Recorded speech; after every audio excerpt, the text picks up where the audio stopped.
우리가 정권을 뺏기긴 했지만 민주당의 독재에 맞서서 정말 열심히 싸웠다고 생각합니다. 아마 이 자리에 오신 많은 분들께서 제가 열심히 싸웠다고 격려해 주시기 위해서 이렇게 추운 날 이렇게 저녁에 시간 내서 와주신 게 아닌가 싶습니다. 다행히 보니까 조금 전에 영상에 보니까 제가 상임위에서 욕한 건 없더라고요. 센스 있게 잘했어요. 네. 제가 오늘은 사실은 2050을 위한 토크 콘서트를 해야겠다고 생각을 했어요. 제가 젊은 분들한테 제가 살아온 경험, 또 제가 어떻게 살아왔는지, 제가 무슨 생각을 갖고 살았는지, 그리고 제가 왜 정치를 하는지, 그리고 제가 정치하는 목표는 무엇인지, 무엇을 이루려고 하는지, 대한민국을 어떻게 만들고 싶은 건지 하는 부분들에 대해서 우리가 같이 생각을 나누고 싶어서 오늘 자리를 마련을 했는데, 지역국에 계신 많은 분들이 와주신 것 같고, 특히 또 우리 한동훈 대표를 지지하시는 분들께서도 많이 와주신 것 같습니다. 같이 오늘 저에 대해서 오늘은 제 이야기를 들려드릴까 합니다. 그리고 마지막 부분에는 또 제가 정치에 대해서, 현안에 대해서도 어떻게 생각하는지 같이 생각을 나누는 그런 시간을 갖도록 하겠습니다. 이따가 한동훈 대표께서도 오신다고 하시더라고요. 그러니까 같이 이야기도 여러분들 여기 같이 자주 뵙는 분들도 계시지만 또 못 뵀던 분들도 계시니까 직접 얘기를 들어보는 그런 시간으로 진행을 하도록 하겠습니다. 예, 오늘 유튜브에서도 많이 관심을 갖고 중계를 해주셔서 진심으로 감사드립니다. 김윤진 대표님, 매력 있는 대표님, 오늘 직접 오셔서 부 작가님하고 같이 열심히 방송해 주셔서 진심으로 감사드립니다. 자, 지금부터 하나씩 저희 이야기를 들려드리겠습니다. 제가 기자 생활을 27년을 했습니다. 동아일보로 입사를 해서 1996년이에요. 입사를 해서 27년간 제가 기자로 일을 하고, 그리고 TV조선으로 이직을 해서 앵커를 하다가 출마를 하게 됐죠. 저는 살면서 이 본질이라는 단어를 가장 중요하게 생각합니다. 이 본질은 우리 사회를 바꿀 수 있는 힘이고, 우리 사회를 발전시킬 수 있는 에너지라고 생각합니다. 그리고 나와 다른 사람을 차별화할 수 있는 가장 중요한 포인트라고 생각합니다. 그래서 저는 이 본질이라는 단어를 제가 여태까지 살면서 가장 중요하게 생각하고 갖고 왔던 그런 단어가 아닌가 싶습니다. 그래서 오늘 토크 콘서트 주제도 본질이면 충분하다, 이런 주제로 말씀드리려고 합니다. 예, 이게 무슨 사진이죠? 그 사진입니다. 예. 이게 얼굴에 때가 묻은 게 아니라 사진이 오래돼가지고 그런 겁니다. 저 사진을 저는 되게 좋아해요. 저 사진을 좋아하는 이유가 뭐냐면 제 마음이 저 안에, 제가 어떤 사람인지 저 사진 안에 잘 담겨 있는 것 같아요. 저 사진을 보면, 눈을 가만히 보면 굉장히 호기심이 많다는 게 느껴지지 않으세요? 네. 예. 저는 호기심이 정말 많은 아이였고요. 그래서 저희 부모님을 굉장히 귀찮게 했습니다. 그래서 저희 어머님은 늘 저한테 그만 좀 물어봐, 이런 말을 참 많이 하셨어요. 너무 물어보니까 어머니도 좀 귀찮으셨는데, 그래서 아마 오늘의 제가 있었던 그런 정신, 그런 게 아니었나 싶어서 이 사진을 제가 여러분들께 처음 보여드렸습니다. 본질이라는 말은요, 사물이나 현상의 근본적인 성질이나 특징을 얘기하죠. 그런데 사실 우리가 살면서 이 본질에 대해서, 어떤 사물, 현상, 그 사람, 이 본질에 대해서 그렇게 깊이 있게 생각하지 않는 습관들이 들어있는 것 같습니다. 그러면서 인생을 살다 보면은 또 지나가고, 또 다음에 그 일이 닥쳤을 때 그 일에 대해서 내가 충분히 그 본질에 서 깨닫는 순간이 없었기 때문에 우리가 좋은 기회를 놓치기도 한다고 생각해요. 제가 영화를 좋아합니다. 영화를 참 좋아해요. 그리고 영화에서 오는 어떤 생각, 그리고 그런 교훈들, 이런 것들을 삶으로 연결시키는 걸 좋아해요. 그래서 오늘은 이 영화에 대해서 몇 가지 좀 얘기를 드리겠습니다. 우리나라의 아주 유명한 감독이죠. 나홍진 감독이라고 여러분들 혹시 아시나요? 예, 혹시 이 영화 보셨습니까? 곡성? 네. 예, 안 보신 분도 계시죠? 예, 근데 곡성은 공포 영화로 알려져 있습니다. 악마가 등장하고 귀신이 등장하고 주술이 나오고 구술하는 영화로 그렇게 알려져 있죠. 제가 이 영화를 꺼낸 이유는 바로 이 첫 장면 때문입니다. 이게 곡성 영화의 첫 장면이에요. 여러분들 곡성 보신 분도 아마 이 첫 장면을 기억하시는지 모르겠는데 성경 구절이죠. 예, 누가복음에 나오는 성경 구절입니다. 누가복음은 신약 성경이잖아요. 신약 성경에 있는 내용인데 신약은 예수가 부활한 이후의 얘기를 쓴 게 신약입니다. 그런데 우리가 의심을 하죠. 우리가 누구를 제일 많이 의심합니까? 우리 주변 사람을 의심합니다. 예, 내 옆 사람, 그리고 내가 늘 관심을 갖고 있던 사람, 친구, 또 부모, 가족 이런 사람들을 늘 의심해요. 인간의 본능입니다. 의심이. 근데 인간의 의심 중에 가장 큰 의심이 뭐냐? 예수의 부활을 믿지 못하는 의심입니다. 이 영화의 첫 장면은 예수님의 그 말씀이 있어요. 예수가 부활을 한 뒤에 제자들과 대화를 나누는데 도저히 믿질 않는 거예요. 제자들이. 도저히 믿을 수가 없는 거죠. 분명히 장사까지 치렀는데 다시 살아난 예수. 그 예수를 믿지 못하는 제자들의 얘기를 보고 예수께서 나를 만져보아라. 너희가 보다시피 나는 살과 뼈가 있다. 이렇게 얘기합니다. 이 영화의 첫 장면이 이겁니다. 왜 이 영화의 첫 장면이 이거였냐?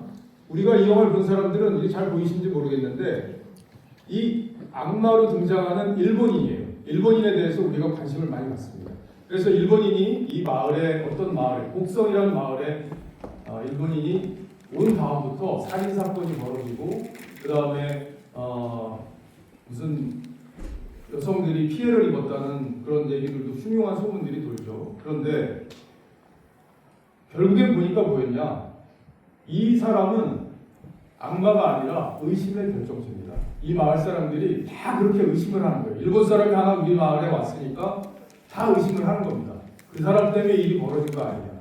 그래서 이 영화에서 다루고자 하는 말은 인간의 의심에 대한 얘기입니다. 그래서 이 마을 사람들이 상당 부분이 다 죽어요. 그걸 의심으로 인해서 스스로 지옥으로 빠지는 우리의 인간의 모습을 보여주기 위해서 만든 영화입니다. 그래서 나홍진 감독이 이게 열린 결말이기 때문에 다양한 해석들이 있지만 많은 평론가 그리고 저 역시 인간의 의심에 대해서 얘기하는 것 같습니다. 제가 이 인간의 의심에 대해서 얘기하는 이유는 우리가 살면서 굉장히 고통스러운 순간이 많고 저도 정치를 하면서 고통스러운 순간이 많습니다. 특히 우리 당내에서 벌어지고 있는 여러 가지 일들 때문에 같은 동료로서 여러 가지 일들을 하고 가깝게 지내고 하는데 그 사이에서 의심이 싹트고 그 의심으로 인해서 서로를 미워하게 되고 갈등하게 되고 그러면서 우리 당이 또 우리 정치 현실이 지옥처럼 바뀌어가는 그 모습을 저도 안타깝게 바라보고 있어서 이 영화를 제가 처음에 소재로 선택을 했습니다. 자, 그 다음에 영화 얘기를 한 두 가지 정도 더 할 건데요. 다크나이트 영화 보신 분 계신가요? 크리스토퍼 놀란 감독? 예. 아이들 안 보셨네 생각보다. 예. 지금 우리 시대의 가장 유명한 철학자는 아마 이 크리스토퍼 놀란이 아닌가 싶어요. 그러니까 인간의 가장 본질적인 측면을 영화적으로 표현해서 그걸 굉장히 블록버스터급 영화로 만들어내는 가장 탁월한 감독입니다. 이 다크나이트는 많은 크리스토퍼 놀란 감독의 영화 중에서도 가장 높은 완성도를 보이는 그런 영화라고 평가받고 있습니다. 이 영화는 왜 그럴까요? 인간의 본성 중에 어떤 게 있습니까? 나는 착하고 당신이 틀렸다 라고 생각하는 인간의 본능이 있습니다. 아주 본질적인 면이에요, 인간.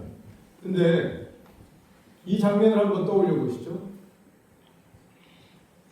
영화를 보신 분들은 기억을 하실 텐데 이쪽에 있는 분들, 이쪽에 계신 분들은 죄수복을 입고 있어요. 그죠? 그리고 이쪽에 있는 분들은 관광객입니다. 그런데 이 두 배에서 조커가 폭파 장치를 줘요. 그리고 서로 먼저 터뜨리는 사람이 살게끔 세팅을 합니다.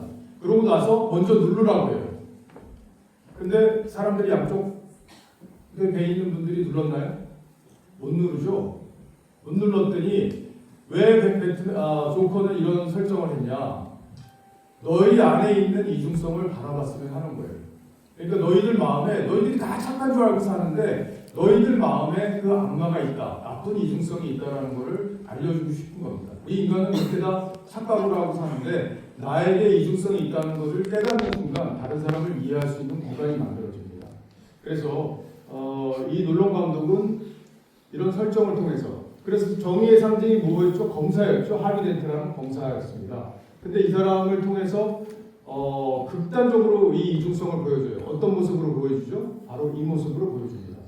정의의 사도인 하비덴트 검사를 저렇게 얼굴이 극명하게 선과학이 공존하는 사람으로 보여주면서 우리 내면을 바라보게 하는 그런 영화입니다. 여러분의 안에는 어떤 게 있습니까? 자, 하나 더 볼까요? 자, 이건 메멘토라는 영화죠. 이것도 크리스토퍼 놀란 감독 영화인데요. 여기 마지막 영화입니다. 자, 이 영화는 뭐냐? 인간의 기억에 대한 영화입니다. 이 영화 보신 분들이 많이 안 계실 것 같아요. 다크나이트보다 덜 유명한 영화인데 그래도 유명한 영화입니다. 이건 뭐냐면 이 사람은요. 지금 몸에 보면 어떻게 돼 있죠? 문신이 써 있죠. 저 사람은 기억을 5분 만에 잊어버려요. 모든 기억을. 그리고 언제로 돌아가냐면 자기 부인이 죽은 시점으로 돌아갑니다. 그래서 자기가 살아야 될 이유는 자기 부인에 대한 복수예요. 그래서 범인을 잡기 위해서 추정을 하고 그 단서가 나온 것들을 저렇게 몸에 문신도 새기고, 하드 팩트, 아주 확실한 팩트는 몸에 문신을 새기고, 소프트 팩트, 그러니까 이거는 확실히 믿을 수는 없지만 그래도 내가 적어놓을 수 있다는 건 글씨를 씁니다. 예. 그래서 저렇게 범인을 잡는 자신의 모습으로 가는데 어떤 일이 벌어지냐? 동영상 있죠? 한번 틀어줘 보실래요?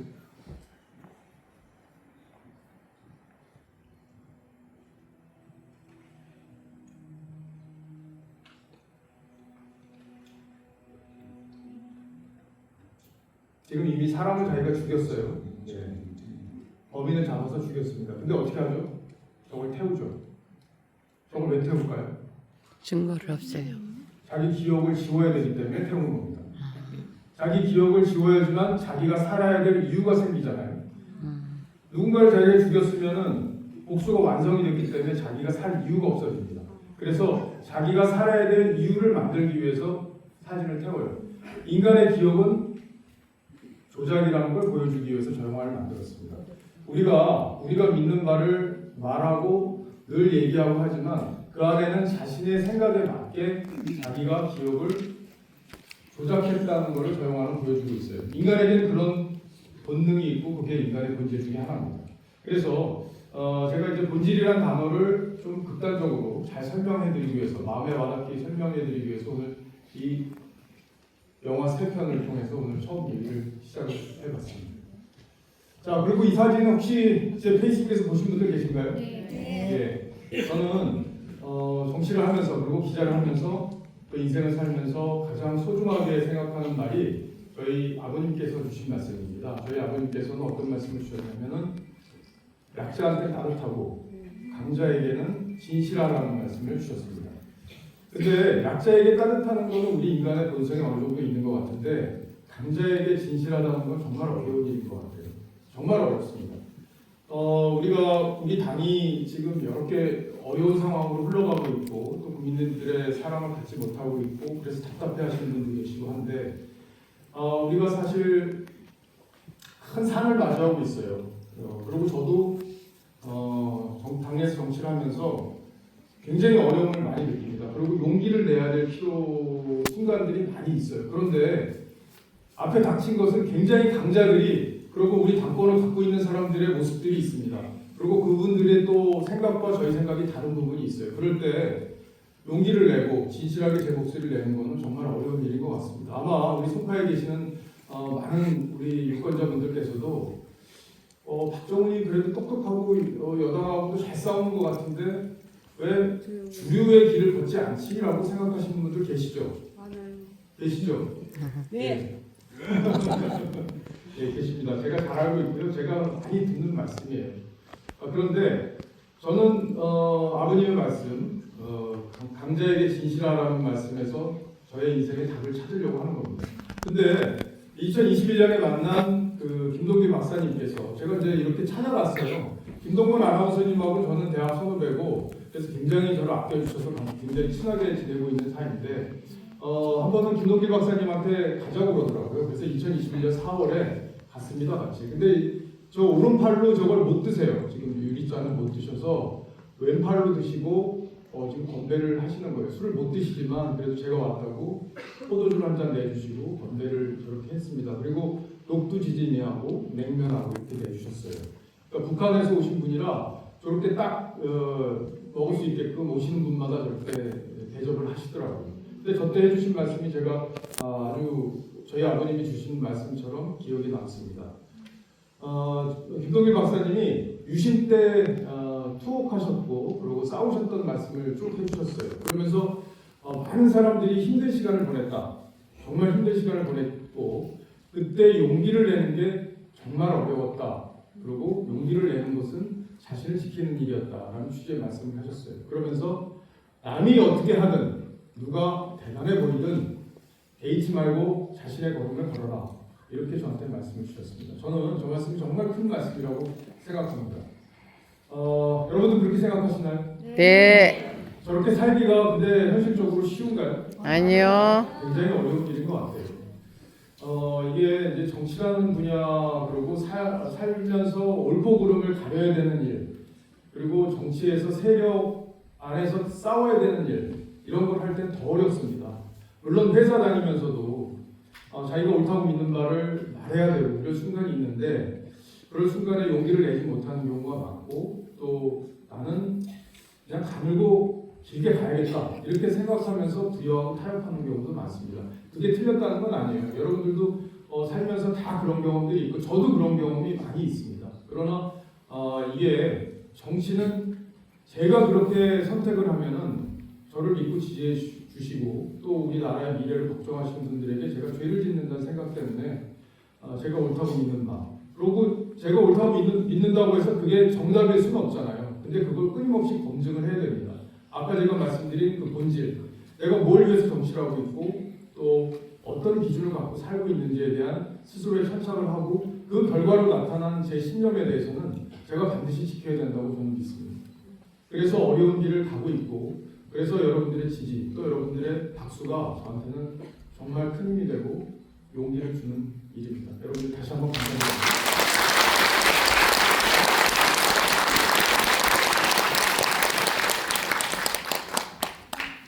기자 생활을 27년간 했는데 재밌는 에피소드 그리고 또 제가 기자 생활을 어떻게 했는지에 대한 하나의 이해가 될 것 같아서 저 기사를 꺼냈습니다. 저 기사의 제목은 자살극 엄마가 시켜서 했어요 라는 기사입니다. 제가 사회부 기자 할 때 그 사건 기자라고 하죠. 그 사건 기자라고 할 때 경찰서에 다 이제 가 있어요. 사건 기자들은 제가 완전 초년병대인 1997년에 있었던 기사입니다. 저희 회사로 제보가 왔어요. 어떤 제보가 왔냐면 어떤 중학생이 엄마가 암에 걸렸다. 자궁암에 걸렸는데 그 암을 치료해줬으면 좋겠다고 유서를 4장을 썼습니다. 대통령 앞, 그리고 MBC 사장님 앞, 그리고 학교장 앞, 그리고 엄마 이렇게 4장을 썼어요. 유서 내용이 다 달라요. 근데 왜 동아일보에 안 썼는지 모르겠는데 그 유서를 어떤 분이 써놓고 얘가 자살을 하려고 그런 겁니다. 중학생이. 근데 목을 매려고 하는 순간에 등산객이 발견을 한 거예요. 등산객이. 그러니까 야 이거 뭐 엄청난 얘기죠. 이 효심이 얼마나 대단한 학생입니까.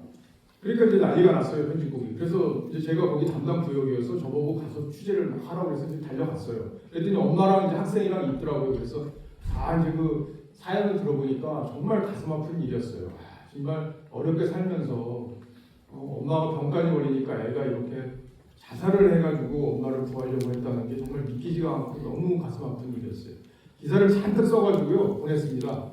그랬는데 우리 시경캡이 기사를 딱 보더니 난 이거 기사를 믿을 수가 없어 딱 그러더라고요. 도저히 이 기사는 자기가 믿을 수가 없다. 어떻게 중학생이 엄마를 위해서 자살할 수가 있냐. 그거는 자기 상식에 맞지 않는다고 기사를 몰고를 했습니다. 그냥 몰고를 했어요. 그런데 어떤 일이 있었냐. 저하고 같이 왔던 저보다 조금 늦게 왔던 SBS 기자가 이거를 8시 뉴스에 단독 보도를 한 거예요. 톱뉴스로. 완전 난리가 났어요. 나라가. 지금 아마 여러분들 기억이 나시는 분도 계시고 이거 워낙 오래전 일이라 안 나실 수도 있는데 SBS가 이 뉴스를 일주일 동안 톱뉴스를 했습니다. 그래서 어떤 일이 벌어졌냐. 우리 아산병원에서 저 엄마를 무료로 수술을 해줬어요. 그리고 그 당시 돈으로 성금이 3천만 원 정도 모였습니다. 네. 그러니까 저는 제가 일보를 쓸 수 있는 기자였는데 얼마나 급하신 줄 아는 것 같아요. 예. 얼마나 가슴이 아팠겠습니까? 예. 정말 기자들은 특종 경쟁이라는 건 엄청나거든요. 근데 그 식경캡의 말이 저는 굉장히 저한테 머리에서 떠나지 않았어요. 그래서 제가 이걸 파헤쳐야겠다고 생각을 했습니다. 그래서 저를 라인 아웃 시켜달라. 그러니까 고정적인 일을 하는 것을 빼달라. 그래서 제가 이걸 한번 끝까지 취재해 보겠다고 해서 취재를 계속했습니다. 그래서 제가 그 어머니를 만나기 위해서 그 병원을 찾아갔어요. 입원하고 있었습니다. 그런데 처음에는 저를 그렇게 다정하게 맞아주시던 분이 갑자기 태도가 바뀌었어요. 왜 나를 괴롭히느냐? 우리 아들을 왜 괴롭히느냐는 말씀이 바뀌더라고요. 말씀이. 자, 그래서 저도 더 이상해졌습니다. 그래서 또 아이를 만나기 위해서 중학교를 찾아갔어요. 그랬더니 아이도 입을 닫았어요. 말을 안 해요. 그래서 그때부터는 확신을 했습니다. 이 안에 무슨 스토리가 있구나. 그냥 기자들이 그냥 쉽게 접근해서 제보받고 기사 쓰는 거로 끝났으면은 저에게는 묻혔어요. 근데 저는 그거로 끝낼 수 없다. 이 안에 분명히 다른 스토리가 있다. 나는 다른 기자들과 달라야 한다. 다르지 않으면 견디지 못한다. 이런 생각을 가지고 그 스토리를 더 들어가 본 겁니다. 그래서 제가 뭘 했냐? 집을 찾아갔어요. 집에 당연히 없어요. 아버지하고는 이혼을 해서 없어요. 아버지가. 그러니까 엄마는 병원 가 있고 애는 학교 가 있는데 집 앞에 뭐가 있었겠어요? 쓰레기 봉투가 있었습니다. 쓰레기 봉투가. 그 쓰레기 봉투가 2개를 제가 들고 나왔어요. 2개를 들고 나와서 인근에 있는 초등학교로 갔습니다. 초등학교로 가서 그거를 다 퍼뜨렸어요. 다 퍼뜨렸는데 뭐가 나왔냐? 뭐가 나왔겠어요? 유서가 나왔습니다. 유서가 뭐가 나왔냐면 어른이 쓴 필체의 유서가 나왔어요. 그 유서하고 똑같이 애가 쓴 유서하고 똑같이 어른이 쓴 유서가 어디에 써 있었냐면 신발 그 포장지에 써 있었습니다. 그리고 그거를 발기발기 다 찢어놨어요. 누가 볼까 봐. 그래서 제가 그 자리에서 그거를 테이프로 다 맞췄습니다. 내용을 보니까 그 유서하고 똑같아요. 그래서 그 유서를 들고 어머니를 찾아갔어요. 어머니를 찾아갔더니 어머니한테 제가 사실대로 말씀해 주셨으면 좋겠다고 다시 설득을 했어요. 그랬더니 어머니가 화를 내고 저한테 욕까지 하셨어요. 욕까지 하셨는데 제가 유서를 딱 꺼냈습니다. 꺼냈더니 그분이 어떻게 하셨냐? 내려와서 저한테 무릎을 꿇으셨어요. 그래서 이제 살려달라고 말씀을 하셨어요. 근데 이제 그래서 고민을 했습니다. 통상적으로는 그런 경우에는 기사를 어떻게 쓰냐? 자작극 밝혀줘 이렇게 써요 기사를. 네? 그런데 사실은 가슴 아픈 얘기잖아요. 또 그 안에는 물론 그 등산객이라는 사람이 사실 알고 보니까 정부와 팔범이었고 이 사람이 다 기획을 한 거였고 이런 스토리가 그 안에 들어있었지만 그 많은 사람들이 감동받았던 그 스토리의 환상을 제가 그냥 일방적으로 깨는 게 저도 너무 가슴이 아파서 가슴 아픈 사연으로 이렇게 기사를 썼습니다. 그래서 사실 같은 출입처에 나오는 그 SBS 기자가 저 기사 때문에 뭐 상도 받고 당시 포상금으로 몇백만 원 받았다고 해서 처음에는 저도 막 이제 마음이 그랬었는데 SBS가 제가 저 보도를 한 뒤에 이틀 동안 관련 보도를 안 합니다. 그 다음에 사흘째 되는 날 사과 방송을 했습니다. 충분히 검증하지 못하고 보도했다는 이유로 그렇게 사과를 했습니다. 제가 27년간 기자를 하면서 많은 기사 쓰고 그리고 제가 기사 쓴 거는 당신들이 꼭 보게 만들겠다는 신념을 가지고 기사 썼습니다. 그리고 내 기사는 다른 기사와 다르게 만들겠다라는 그런 믿음을 갖고 기사를 썼던 것 같습니다. 그래서 제가 앵커를 할 때도 이제 인터뷰가 나오면 질문을 하잖아요, 서로. 그래서 제가 후배들한테도 하는 얘기는 뭐냐? 다른 후배들한테 앵커 교육을 할 때도 제가 그래요. 질문으로 시청자를 가져라. 질문으로 그 질문에 대한 답을 듣지 못하고는 못 베기게 질문을 해라. 이거 어떻게 생각하세요? 저건 어떻게 생각하세요? 어제 장도영 대표가 발표했는데 어떻게 생각하세요? 이렇게 질문하지 말아라. 거기서 시청자들이 반드시 그 답을 듣게끔 만드는 그 질문으로 바꿔라. 이렇게 제가 늘 얘기를 합니다. 남과 다르지 않으면 오늘 2050 분들을 통해서 제가 이제 말씀을 하겠다는 취지의 포인트는 그거였습니다. 남과 다르지 않으면 내가 견디지 못해야 합니다. 그래야지 나를 바라보고 또 내가 쉽게 대체되지 않습니다. 그러니까 그런 정신으로 사는 게 굉장히 중요하다는 말씀을 드리고 싶었고요. 저도 그렇게 살아왔던 것 같습니다. 자, 이게 인간의 본질을 구성하는 요소 중에 명리학 공부하시는 분들 요즘 많이 계시죠? 명리학 좀 하시는 분들 계신가요? 안 계세요? 그래도 대충 몇분 손 드시네. 그래도 좀 알아는 들으시죠? 많이들 이제 걸어도 다니시고 해서 저는 명리학 공부를 몇 년을 했어요. TV조선에서 정치부장 할 때 가까운 분이 명리학 공부를 하셔서 저도 공부할 기회가 있었는데 이거는 그냥 뭐 미신이나 뭐 이런 영역이 아니라 저도 이제 교회 집사인데 그런 영역이 아니라 이거는 통계학입니다. 그냥 통계학이에요. 그래서 누가 보도 똑같은 얘기를 하는 겁니다. 물론 그걸 잘 해석하고 또 케이스를 잘 넣어서 얘기하는 그 기술이 사람마다 차이가 있는 거지 기본적으로는 인문학이고 통계학입니다. 오래된 통계학이죠. 그래서 여기 보면은 빨간 줄을 표시해 놓은 거 이 부분을 잘 보셔야 돼요. 그러니까 연주 있죠, 월주 있죠, 일주 있죠, 시주 있죠. 이게 뭐냐면 연, 월, 일, 시를 가지고 각각의 4개의 기둥에다가 2글자씩 넣어서 4주 8자가 되는 겁니다. 여러분들 많이 들어보셨죠? 예.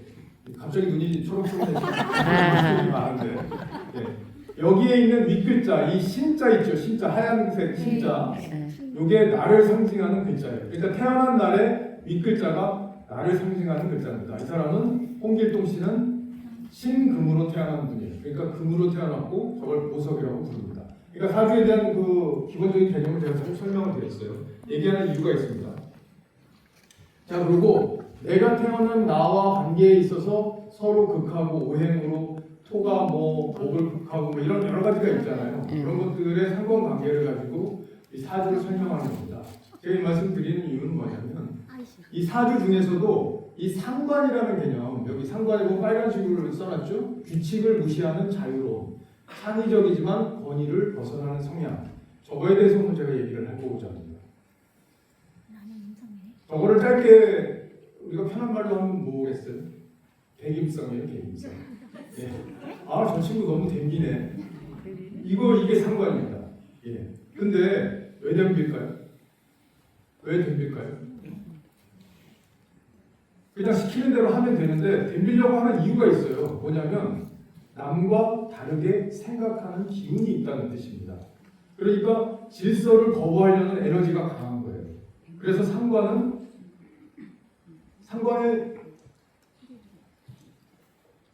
뜻이 뭐냐? 관을 상하게 한다는 뜻이에요. 관을 상하게 한다.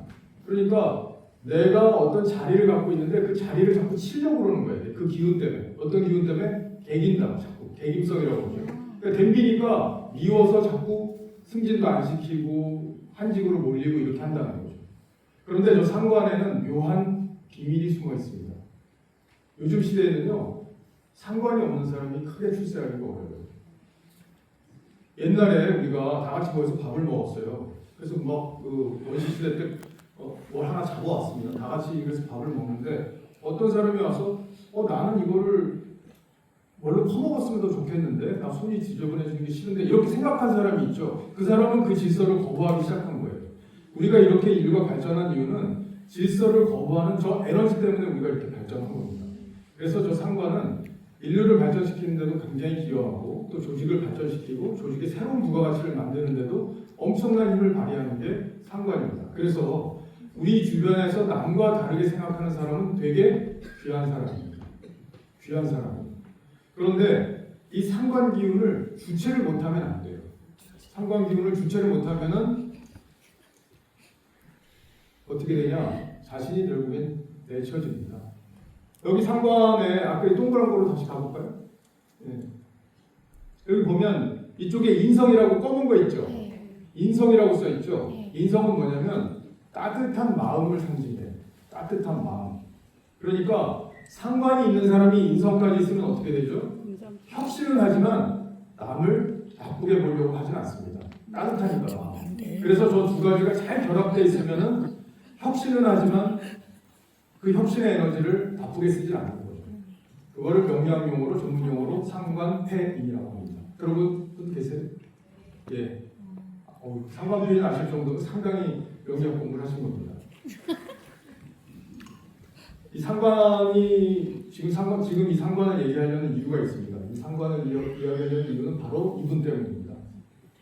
우리 대통령이 윤석열 대통령이 계엄을 선포하고 또 탄핵으로 가는 길은 정말 우리 국민은 많이 어렵게 했습니다. 우리 특히 보수는 많이 어렵습니다. 지금까지도 윤석열 대통령을 마음속으로 안타까워하고 좋아하고 계신 분들도 우리 보수에는 많이 있습니다.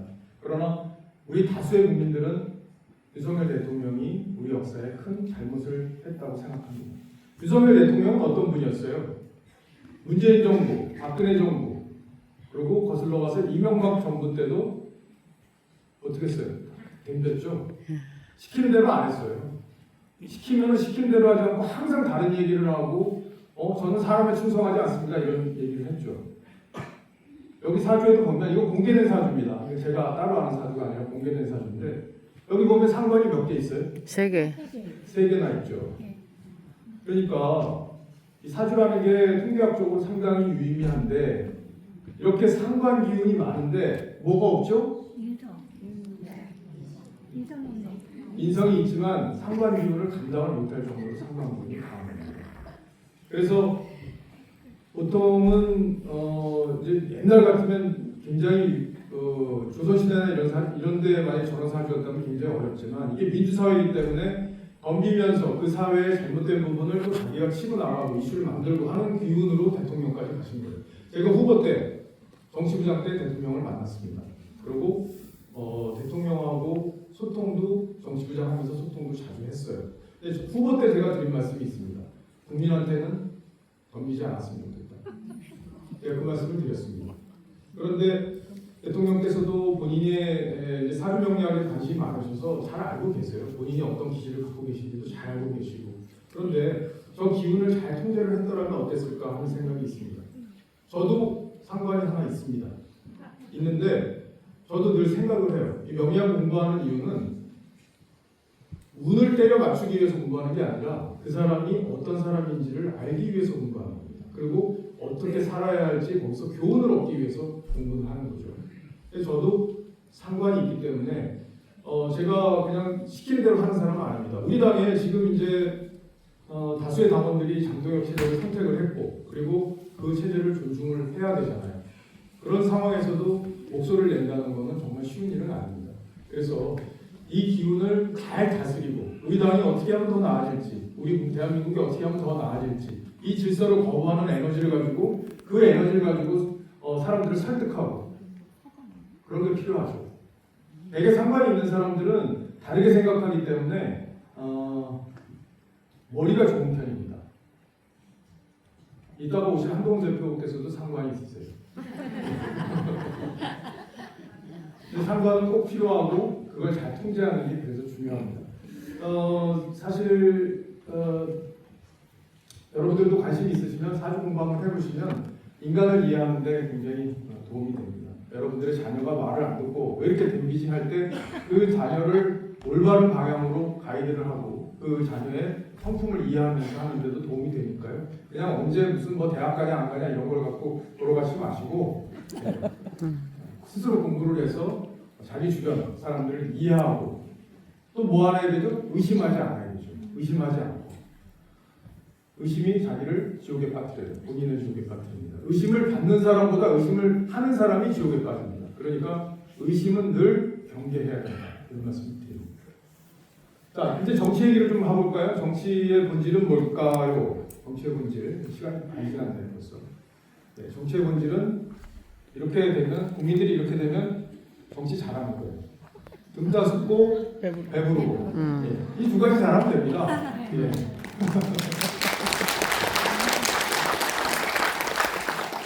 좋은 타이밍이 있을 수 있습니다. 제가 앵커할 때 사진을 가지고 이제 정치 얘기를 좀 해보려고 해요. 지금 이제 보수가 많이 위기에 있습니다. 그래서 여러분들 여기 오신 분들은 대부분 보수 성향이 있는 분들로 제가 이해하고 말씀을 드리겠습니다. 보수의 중요한 면은 이 세 가지입니다. 외교하고 잘해야 돼요. 우리나라 잘 지켜야 됩니다. 그래서 외교를 통해서 국익도 최대화해야 되는 게 보수의 그동안 강점이었어요. 그죠? 그리고 자유민주주의, 그리고 삼권 분립 이런 거 잘 지켜야 됩니다. 제가요 상임위에서 왜 욕까지 했겠습니까? 제가 뭐 평소에 욕을 잘하는 것 같지는 않죠. 예. 이거 지키려고 그런 거예요. 자유민주주의 가치를 지키려고 그런 겁니다. 어렵습니다. 거기서 민주당 의원들이요 저를 뭐 거의 뭐 그냥 진짜 나쁜 사람 취급을 해요. 그리고 실제로 민주당 지지자들이 보는 유튜브에 가면은 저는 정말 욕쟁이, 뭐 예의도 없는 사람 이런 사람으로 묘사가 돼 있어요. 그러고요 그런 압박이 막 들어오고 막 소리 지르고 저한테 막 하잖아요. 그러면 솔직히 마음이 좀 쪼그라들어요. 네. 마음이 쪼그라들고 우리 의원들끼리 그런 얘기를 합니다. 이거 수명이 단축되는 느낌이다. 과방위 한번 갔다 오면 우리가 1년씩 수명이 단축되는 느낌이다라는 얘기를 우리끼리 해요. 네. 근데 의원들도 다른 우리 동료 의원들이 과방위에 이제 우리 당 의원들이 7분이 계시지만 열심히 싸워주고 계세요. 그런데 이제 제가 더 이제 세게 싸우는 걸 아니까 이제 이런 거 좋은 거 야 이거 껌이 있어 좋은 거 이거 네가 해봐 이러면서 저한테 부시기도 하고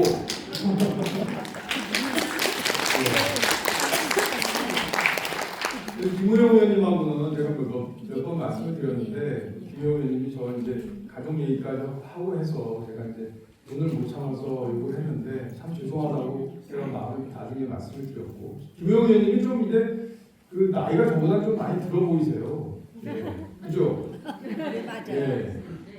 근데 저랑 한 달 차이입니다. 예. 그래서 죄송하다고 말씀드렸고 제가 방송에 나가서도 여러 번 국민 여러분들께 상임위에서 제가 해서는 안 될 말씀을 드렸다고 죄송하다고 말씀드렸습니다. 그래서 이 자리에서 다시 한번 죄송하다고 말씀드립니다. 잘하셨어요. 예. 그리고 이 시장 경제 시키는 일 이게 참 어렵습니다. 요즘에 외교안보 특히 트럼프 대통령이 베네수엘라 공격했잖아요.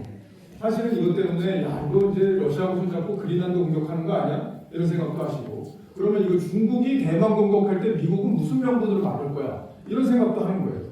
그러니까 이 베네수엘라 침공이 상당히 그래가지고 지금 우리 사회에 주는 메시지가 많습니다. 오늘 한 토론회 갔더니 제국주의가 다시 부활하는 거 아니냐 이런 얘기도 하더라고요. 그래서 제가 제국주의하고 관련이 없다. 제국주의는 과거에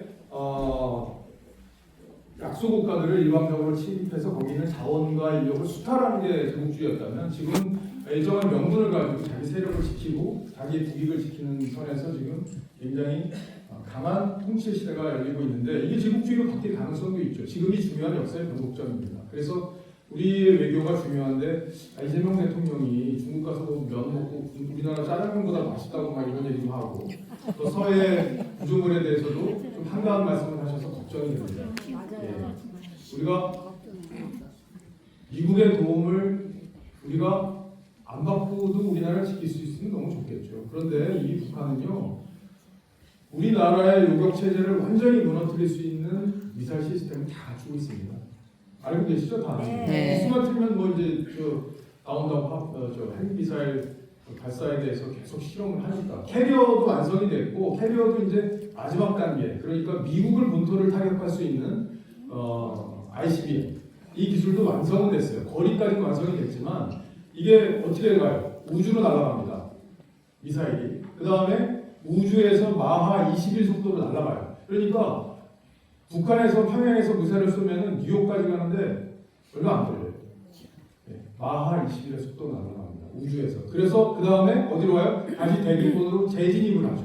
재진입을 하는데 미국은 요격 시스템이 잘 갖춰져 있어요. 그래서 우주에서도 요격을 합니다. 미국이 갖고 있는 요격은 4가지 시스템으로 갖춰져 있는데 그거를 우주에서도 요격을 할 수 있어요. 그러나 일단 얘들이 쏠 수 있다는 것 자체가 굉장한 불안감이 있는 거죠. 그래서 미국이 북한을 쉽게 건드릴 수가 없습니다. 이 와중에 우리가 중국하고 짝짝꿍하고 있고 미국한테는 등한시하고 이렇게 하면은 미국이 원로 독트린이나 이럴 때 보면은 우리나라를 28,500명을 빼갈 수도 있어요. 어디로 빼갈 수 있죠? 대만이나 이런 데로 빼갈 수도 있어요. 그럼 우리나라 정말 심각한 상황이 옵니다. 그런 상황까지 감안하고 외교안보 문제를 다뤄왔던 보수가 굉장히 어렵기 때문에 지금 이재명 정부가 하고 있는 줄타기 외교 그러니까 나는 중국하고도 친하고 미국하고도 친할 거야. 미국한테 가서 어떻게 했어요? 탈탈 털리고 왔죠. 우리가요 1년에 200억 달러씩 미국한테 투자해야 돼요. 현금으로. 지금 환율 방어가 어렵습니다. 그래서 알고 계시죠? 원래 우리가 4,300억 달러 정도의 외환보유고를 갖고 있는데 지금 100억 달러가 없이 줄었어요. 환율 방어하느라고 막 쓰고 있습니다. 어렵습니다 상황이. 그 200억 달러씩 계속 나갈 걸 아니까 환율이 더 올라갈 거라고 생각하고 계속 시장이 움직이고 있죠. 그렇게 되면은 우리의 물가, 우리의 원화의 가치 이런 것들이 위협받는 거죠. 그러니까 여러분들이 가만히 갖고 있는 지금 5만 원짜리가 만 원짜리가 되는 겁니다. 이런 위기를 우리가 보수가 허물어져서는 이런 위기들을 우리가 막을 수가 없기 때문에 우리가 더 열심히 싸우고 그리고 싸울 때 여러분들이 박수를 쳐주시고 그래야 저희가 싸울 용기가 나지 않겠습니까? 그죠?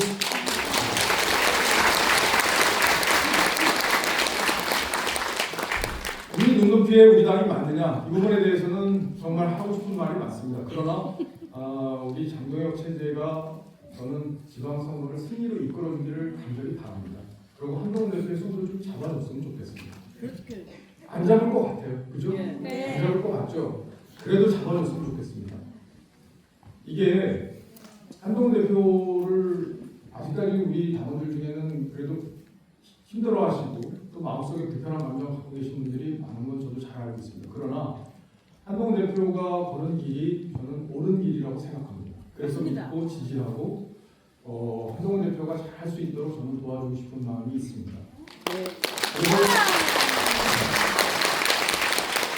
그리고 제가 한동훈 대표한테 한번 그런 얘기를 했어요. 며칠 전에 이제 기자들하고 술을 먹다가 한 대표는 술을 안 드시잖아요. 그래서 제가 이제 고량주를 몇 잔 먹었습니다. 그리고 얘기를 했어요. 사실 우리 지역구 가면은 야 박정훈 너 가서 이재명하고 그렇게 싸우고 너 김현지 기자회견도 2번이나 했잖아. 김현지 기자회견 제가 뭐 했어요? 그 종북 세력하고 엮여 있다는 거 기자회견 한 번 했죠. 그리고 이재명 대표의 사법 리스트가 불거질 때마다 어떻게 했어요? 전화 폰 바꿨어요. 그 기록 제가 입수해서 기자회견 했습니다. 이재명 위증교사 녹취록 제가 했죠. 그리고 상임위에서 열심히 싸웠죠. 보수적인 우리 유권자들이 보고 우리 당원들이 보기에는 박정훈이 잘 싸우는 거예요. 근데 왜 한동훈하고 거치네? 이 얘기를 제가 지역구에서 제일 많이 들었습니다. 그게 저한테는 압박감이 없을까요? 있죠. 있죠. 네. 저도 압박감을 느낍니다. 왜냐하면 우리 당원이고 우리 지역구이기 때문에 그리고 저에게 표를 주시는 분들이기 때문에 그런데 저는 제가 설득할 수 있다고 믿습니다. 그리고 우리가 옳은 길을 가기 위해서는 그 길을 갈 수밖에 없다. 그리고 더 중요한 거 정치는요 아무리 우리가 고고하고 지고지순하다고 해도 표 못 받으면 끝이에요. 우리가 지금 총선에서 표 못 받고 대선에서 못 받아서 지금 우리 보수가 어떻게 돼 있습니까? 표를 못 받고 다수당이 되지 않고 우리가 선거에서 지는 순간 우리는 개털이 됩니다. 그냥. 예? 그래서도 우리가 그 길로 가야 되는 거예요. 그래서 제가 설득을 하는 겁니다. 제가 한 번은 우리 고모님 중에 한 분이 진짜 한동훈에서 못 견디겠다고 저희 사무실을 찾아오셨어요. 그래서 제가 설득을 했습니다. 제가 이러이러한 이유로 하고 있습니다. 우리가 옳은 길을 가고 우리가 국민들을 설득해서 우리가 정권 찾아오고 우리가 총선에서 다시 이겨야 되고 지방선거 지켜야 되고 그러려면 필요합니다. 이렇게 설득을 하고 있습니다. 여러분 제 말씀이 여러분들의 가슴에 다 닿으시지 않을 수도 있지만 제가 더 노력하고 제가 더 앞서 싸우면서 그리고 보수의 가치를 지키면서 그 길을 여러분들과 함께 가고 싶습니다. 여러분들 함께 하실 거죠? 네.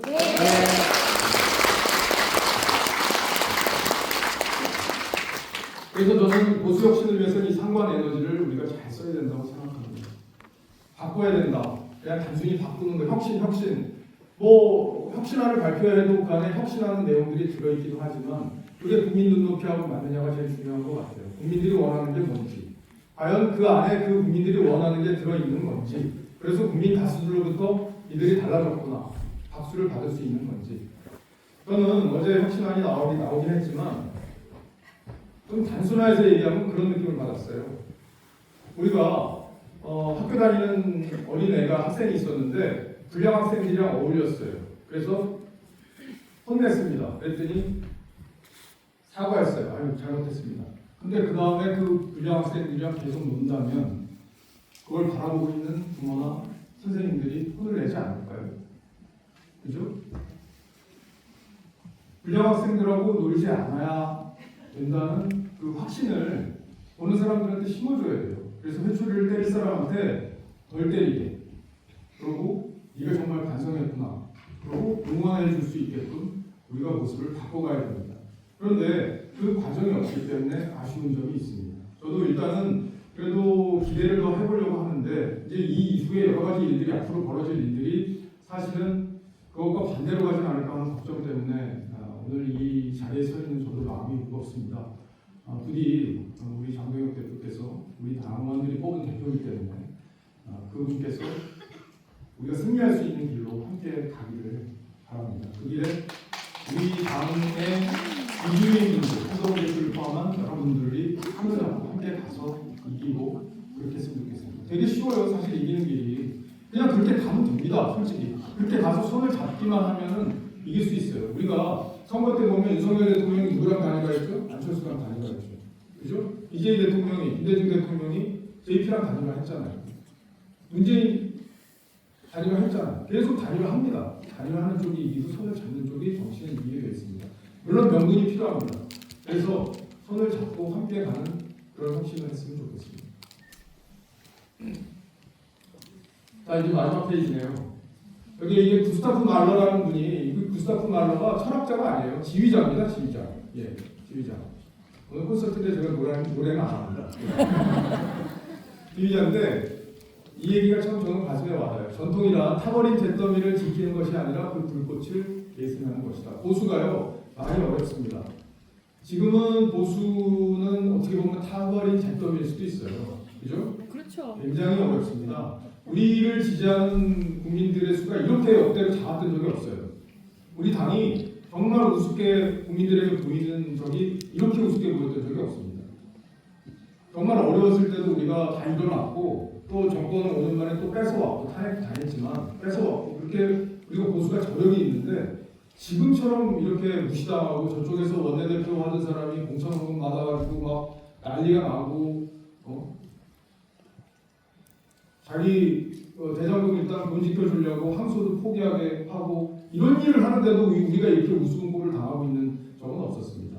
그렇기 때문에 우리를 태웠던 그 불꽃이 뭔가, 보수를 태웠던 그 불꽃이 뭔가, 우리의 정신은 뭐였나, 우리가 어떻게 국민들한테 사랑받았었나, 우리가 한다고 그러면 국민들이 그래도 우리를 믿고 표를 주는 정당이 왜 이렇게 됐나, 이 부분에 대해서 우리가 처절한 반성, 그리고 국민들의 마음을 설득하고 돌아볼 수 있는 그런 당으로 우리가 변화해야 된다고 생각합니다.